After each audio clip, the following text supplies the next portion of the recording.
আসসালামু আলাইকুম। আমি নাহিদ, আর আজকের ভিডিওতে আমি আলোচনা করব শেয়ার মার্কেটে দীর্ঘদিন যাবৎ টিকে থাকার উপায় প্রসঙ্গে।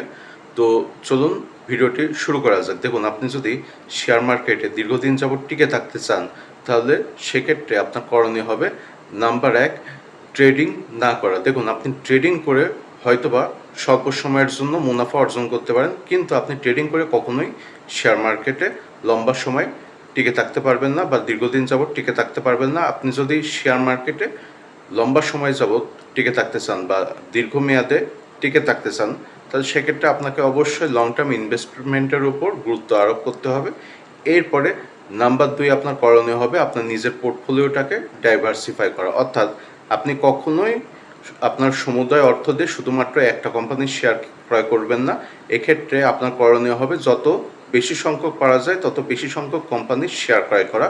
কারণ আপনি কোনো কারণবশত যদি একটা কোম্পানি কিংবা দুইটা কোম্পানির শেয়ারে যদি লস করেন, তাহলে সেক্ষেত্রে আপনি বাকি কোম্পানির শেয়ারগুলো দিয়ে সেই লসটাকে রিকভার করতে পারবেন। এরপরে নাম্বার 3, আপনার করণীয় হবে আপনি কখনো কোনো ঋণের টাকা বা কোনো ধারের টাকা দিয়ে আপনি শেয়ার ব্যবসা করবেন না।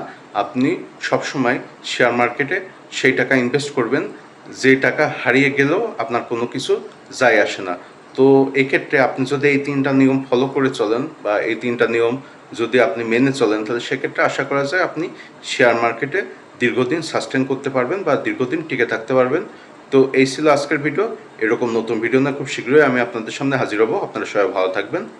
ধন্যবাদ।